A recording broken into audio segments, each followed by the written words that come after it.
नमस्कार। देश भर के मौसम पूर्वानुमान के नेशनल वेदर बुलेटिन में आपका स्वागत है। मैं हूं देवेंद्र त्रिपाठी। 30 जून को पूरे भारत के मौसम पर एक नजर आए डालते हैं। शुरुआत करते हैं बादलों की ताज़ा स्थिति से। इस समय आप देख सकते हैं पूर्वी और पूर्वोत्तर भारत के ऊपर घने मानसून के बादल बने हुए हैं और ये बादल ऐसे हैं कि अगले 4-5 दिनों तक इन समूचे क्षेत्रों पर अपना प्रभाव दिखाने वाले हैं। पूर्वी भारत के तराई वाले इलाके ज़्यादा प्रभावित होंगे, अंदरूनी इलाके कम प्रभावित होंगे। पूर्वोत्तर भारत का समूचा बेल्ट अगले 2-3 दिनों के दौरान व्यापक वर्षा वाला बेल्ट रहेगा। मध्य भारत के क्षेत्रों पर मानसून काफ़ी कमज़ोर है। दक्षिणी प्रायद्वीपीय भारत पर भी फिलहाल मानसून की इंटेंसिटी में कोई बढ़ोतरी देखने को नहीं मिल रही है। हालांकि ऑफशोर ट्रफ यहां पर बनी हुई है और इसके प्रभाव से कुछ बादल जरूर विकसित हो रहे हैं और बारिश की गतिविधियां भी दक्षिणी प्रायद्वीपीय भारत तथा मध्य भारत के क्षेत्रों पर हो रही हैं। उत्तर भारत के भागों में देखें तो हल्के बादल पर्वतीय इलाकों पर दिखाई दे रहे हैं। धीरे धीरे बंगाल की खाड़ी की तरफ से मॉइस्चर का प्रवाह जो है वो पर्वतीय क्षेत्रों की तरफ पहुंचेगा और इसी वजह से यहाँ पर बारिश की गतिविधियां बढ़ेंगी। साथ ही साथ मैदानी इलाकों पर जो आज मौसम मुख्यतः साफ रहा, उत्तरी राजस्थान, पश्चिमी राजस्थान, हरियाणा, पंजाब, दिल्ली, पश्चिमी उत्तर प्रदेश और यहाँ तक कि उत्तर प्रदेश का लगभग सभी क्षेत्र, साथ ही साथ पश्चिमी हिमालयी राज्यों में, जम्मू कश्मीर, हिमाचल प्रदेश तथा उत्तराखंड में।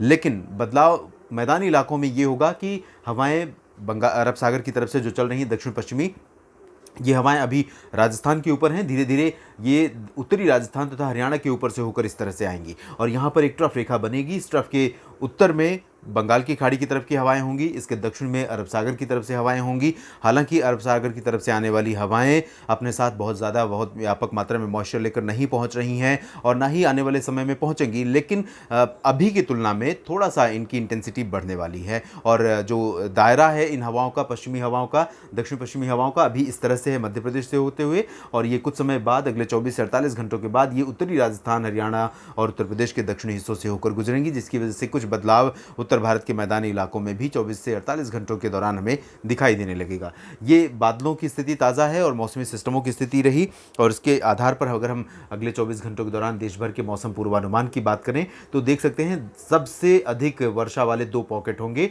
एक पूर्वोत्तर भारत का समूचा क्षेत्र और पूर्वी भारत के कुछ हिस्से और दूसरा दक्षिणी भारत, मध्य भारत का पूर्वी इलाका, विशेष रूप से छत्तीसगढ़। शुरुआत करते हैं पूर्वी और पूर्वोत्तर भारत से। यहाँ आप देख सकते हैं असम, मेघालय, मणिपुर, नागालैंड, मिजोरम, त्रिपुरा और अरुणाचल प्रदेश समेत ये समूचा 7 राज्यों का जो क्षेत्र है उत्तर पूर्वी भारत का, इन इलाकों में कई जगहों पर बहुत व्यापक वर्षा होने की संभावना है। लेकिन सबसे अधिक वर्षा यहाँ पर मणिपुर, मिजोरम और त्रिपुरा में दर्ज की जाएगी।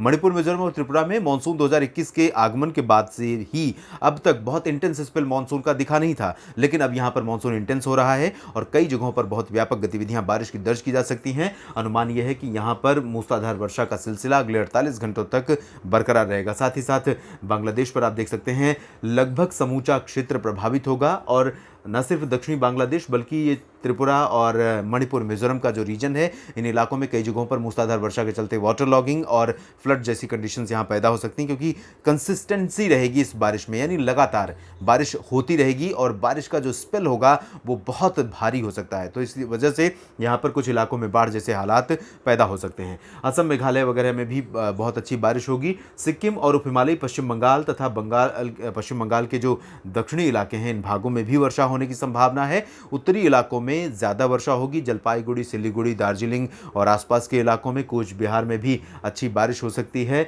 और साथ ही साथ यहाँ पर सिक्किम के तमाम इलाकों में मूसलाधार वर्षा होने की संभावना अगले 24 घंटों के दौरान है। इसके बाद अगर हम पूर्वी भारत के बाकी इलाकों की तरफ बढ़ें तो बिहार के पूर्वी और उत्तरी क्षेत्रों में, यानी भागलपुर से लेकर किशनगंज, अररिया, पूर्णिया, सुपौल, दरभंगा तक, ये समूचा क्षेत्र काफ़ी अच्छी वर्षा वाला रीजन होगा और 24 घंटों के बाद इंटेंसिटी बारिश की यहाँ पर बढ़ने वाली है। जो मॉइस्चर का फ्लो बंगाल की खाड़ी की तरफ से इस तरह से आ रहा है और यही फ्लो यहाँ पर पहुँचते पहुँचते थोड़ा सा समय लेगा। 24 घंटों के बाद ये फ्लो और आगे तक बढ़ेगा, पूर्वी उत्तर प्रदेश के बाद पश्चिमी उत्तर प्रदेश के तराई क्षेत्रों में और उसके बाद फिर उत्तर भारत के पर्वतीय इलाकों तक इसका प्रवाह जाएगा। लेकिन फिलहाल बिहार के उत्तरी इलाकों में काफ़ी अच्छी वर्षा होगी और पूर्वी क्षेत्रों में, बाकी जो बिहार के क्षेत्र होंगे, पटना, गया, नवादा और भभुआ, इन सभी क्षेत्रों में अपेक्षाकृत मौसम बहुत ज़्यादा एक्टिव नहीं रहेगा, क्योंकि यहाँ पर पश्चिमी शुष्क हवाएं अभी चल रही हैं, और जब ये हवाएं यहाँ पर बंगाल की खाड़ी की तरफ से आने वाले मॉइस्चर के साथ मिक्स होंगी, तब यहाँ पर कुछ बादल इन दक्षिणी हिस्सों में भी विकसित होंगे और कुछ स्थानों पर वर्षा दर्ज की जा सकती है। झारखंड के क्षेत्रों में भी कई स्थानों पर वर्षा होने की संभावना है, लेकिन यहाँ पर अभी बारिश की जो तीव्रता होगी वो हल्की होगी, मध्यम बारिश कहीं कहीं पर हो सकती है। 24 घंटों के बाद झारखंड के भी ऊपर बारिश की जो गतिविधियां हैं वो थोड़ा सा बढ़ सकती हैं, बारिश तेज हो सकती है। गंगीय पश्चिम बंगाल में हल्की से मध्यम वर्षा की संभावना है। मध्य भारत के क्षेत्रों में अगर देखें तो यहाँ पर ओडिशा से लेकर छत्तीसगढ़, पूर्वी मध्य प्रदेश, महाराष्ट्र के विदर्भ, इन सभी रीजन में कई जगहों पर वर्षा होने की संभावना है, लेकिन छत्तीसगढ़ का लगभग समूचा क्षेत्र प्रभावित होगा और दुर्ग तथा रायपुर से लेकर दंतेवाड़ा, सुकमा, बीजापुर, इन सभी इलाकों में कई जगहों पर भीषण वर्षा दर्ज की जा सकती है। और अगले 48 घंटों तक यहाँ पर जो बारिश की तीव्रता रहेगी, इसकी वजह से छत्तीसगढ़ के मध्य क्षेत्रों में कई जगहों पर बाढ़ जैसे हालात भी पैदा हो सकते हैं। उत्तरी छत्तीसगढ़ के इलाकों में यानी अंबिकापुर, कोरिया और आसपास के हिस्सों में हल्की से मध्यम बौछारें गिरने की संभावना है। ओडिशा के अंदरूनी इलाकों में जो छत्तीसगढ़ से सटे क्षेत्र है, इन सभी क्षेत्रों में कई स्थानों पर मध्यम से तेज़ वर्षा होने के आसार हैं और तटीय क्षेत्रों में जो गंगीय बंगाल की खाड़ी से सटा हुआ तटवर्ती रीजन है ओडिशा का, इन भागों में मौसम मुख्यतः साफ रहेगा, लेकिन क्योंकि जो मॉइस्चर का फ्लो है यहाँ पर व्यापक मात्रा में पहुँच रहा है, इसकी वजह से बादल छाने और आंशिक बादलों के बीच कहीं कहीं पर हल्की वर्षा होने की संभावना यहाँ पर बन सकती है, क्योंकि मानसून यहाँ पर अभी फिलहाल पूर्वी रीजन में एक्टिव है। इसके बाद मध्य प्रदेश के दक्षिण पूर्वी हिस्सों में जबलपुर, मांडला, बालाघाट, उमरिया, कटनी, डिंडोरी, इन इलाकों में आप देख सकते हैं बहुत अच्छी इंटेंसिटी यहाँ पर नज़र आ रही है। ये वेदर मॉडल्स हैं और वेदर मॉडल का जो प्रेडिक्शन है इस समय का अगले 24 घंटों के लिए, उसके अनुसार इन इलाकों में कई स्थानों पर मध्यम से तेज़ वर्षा हो सकती है। मध्य प्रदेश के बाकी जो इलाके होंगे, रीवा, सागर, सतना, पन्ना, छतरपुर, टीकमगढ़ और सागर, इसके अलावा जो पश्चिमी मध्य प्रदेश के इलाके होंगे, इन सभी क्षेत्रों में भोपाल से लेकर विदिशा, अशोकनगर, गुना, ग्वालियर, उज्जैन, इंदौर, धार, देवास, खरगोन, मंदसौर, इन सभी क्षेत्रों में फिलहाल बहुत अच्छा मॉनसून का स्पेल यहाँ पर नहीं रहेगा अगले 24 घंटों के दौरान, यानी 30 जून को। लेकिन मॉइस्चर जो अरब सागर की तरफ से आ रहा है, इस तरह से इस मॉइस्चर के कारण और बढ़ते हुए तापमान के कारण यहाँ पर प्री मानसून जैसी वर्षा पैचेज में हो सकती है। जो स्पेल यहाँ छत्तीसगढ़ और पूर्वी मध्य प्रदेश पर होगा, वैसा स्पेल पश्चिमी मध्य प्रदेश या रेस्ट ऑफ नॉर्थ एमपी में देखने को नहीं मिलेगा, लेकिन कुछ इलाकों में यहाँ पर काफ़ी गर्जना के साथ और आंधी या तेज़ हवाओं के साथ कुछ स्थानों पर वर्षा हो सकती है। बारिश की तीव्रता हालांकि हल्की मुख्यतः रहेगी और मध्यम कहीं कहीं पर हो सकती है। तेज़ बारिश की संभावना फिलहाल नहीं है। गुजरात की अगर हम बात करें तो पूर्वी क्षेत्रों में कुछ स्थानों पर वर्षा रुक रुक कर हो रही है। वल्लभ विद्यानगर में पिछले 24 घंटों में ठीक ठाक बारिश दर्ज की गई थी और बड़ोदरा में भी बारिश दर्ज की गई थी। 2-3 दिनों से यहाँ पर बारिश हो रही है।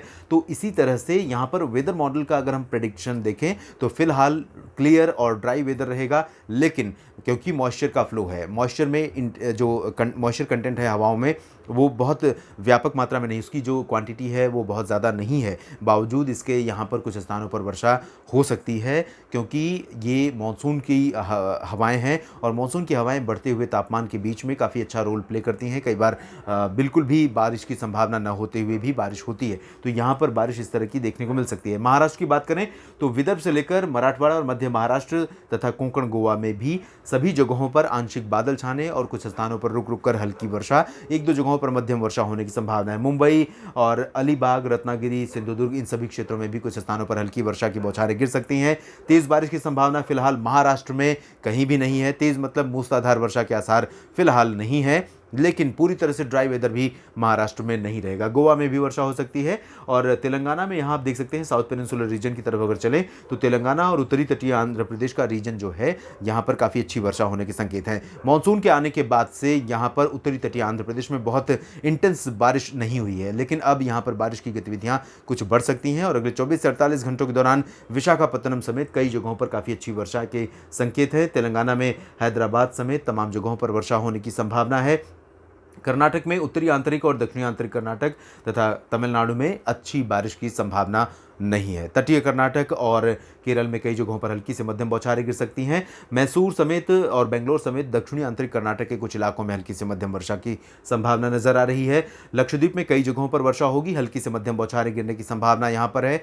और अंडमान व निकोबार द्वीप समूह में भी कुछ स्थानों पर हल्की से मध्यम, एक दो जगहों पर भारी वर्षा होने की संभावना बनी हुई है। उत्तर भारत के मौसम की अगर हम बात करें तो यहाँ पर आप देख सकते हैं समूचा क्षेत्र उत्तर भारत में, चाहे वो पर्वतीय इलाका हो या मैदानी क्षेत्र हो, पंजाब, हरियाणा, दिल्ली और पश्चिमी उत्तर प्रदेश का, इन सभी क्षेत्रों में साफ मौसम दिखा रहा है वेदर मॉडल।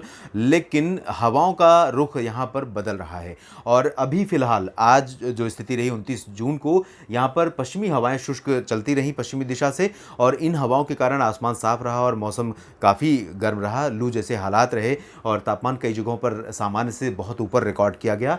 लेकिन कल से यहाँ पर कुछ बदलाव होगा। एक ट्रफ रेखा यहाँ पर बन रही है मैदानी इलाकों पर और इसी ट्रफ के दक्षिण में दक्षिण पश्चिमी अरब सागर से आने वाली हवाएं चलेंगी और इसके उत्तर में बंगाल की खाड़ी की तरफ से आने वाली आर्द्र हवाएं चलेंगी, जिसकी वजह से राजस्थान के उत्तरी और पूर्वी इलाकों में तथा पश्चिमी इलाकों में भी कहीं कहीं पर गर्जना के साथ और आंधी के साथ बूंदाबांदी या हल्की वर्षा हो सकती है।